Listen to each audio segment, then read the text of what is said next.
Conophytum yang, originaire d'Afrique du Sud, de la région de Namaqualand. Une paire de feuilles m'avait été offerte par des amis anglais. 25 ans plus tard, cette espèce a développé une touffe de 12 cm de diamètre, avec une multitude de paires de feuilles, ce qui est l'annonce d'une très belle floraison. Mais cette floraison, chez nous et à contre-saison, elle se présente au mois de novembre. C'est à la fois un inconvénient et un avantage car la floraison dure plus longtemps. Mais pour obtenir correctement la floraison de cette espèce, il faut connaître ses périodes de végétation. La voici au repos, qui se déroule du mois d'avril jusqu'au mois de juillet chez nous. Et elle doit obligatoirement avoir cet aspect comme une plante morte. Et c'est fin juillet qu'il faut l'arroser copieusement tous les 15 jours. Et petit à petit, elle reprendra vie. De nouvelles feuilles apparaissent de l'intérieur et parfois il y en a 4.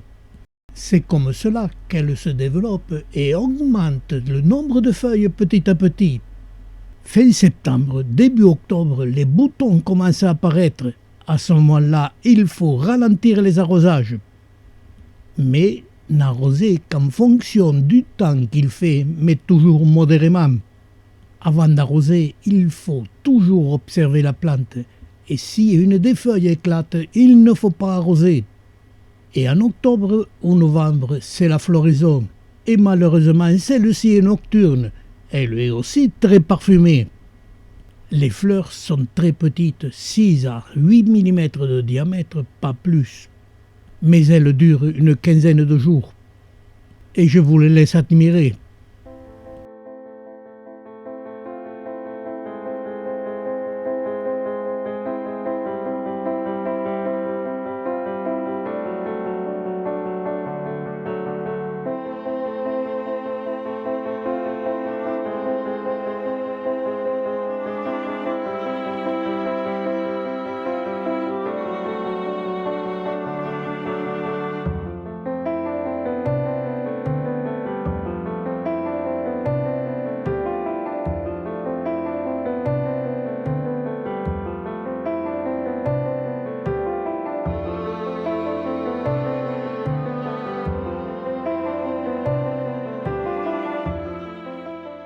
Fin novembre, décembre, les fleurs se fanent. Il faut arrêter tous les arrosages et simplement vaporiser.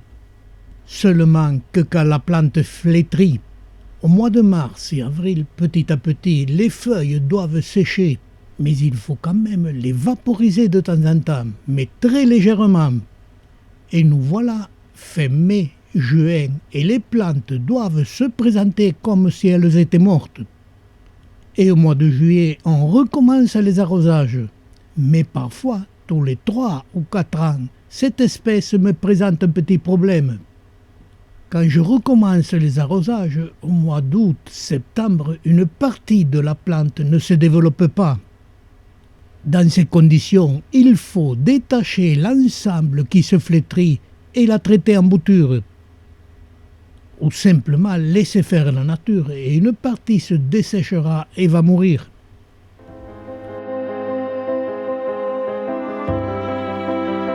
Découvrir la nature, l'observer dans ses moindres détails, les filmer, les photographier, c'est la passion des membres de notre association. Résultat, notre arche de Noé de l'image a pris un volume inimaginable. Et vous pouvez tous, en nous rejoignant, participer à cette véritable encyclopédie de l'image.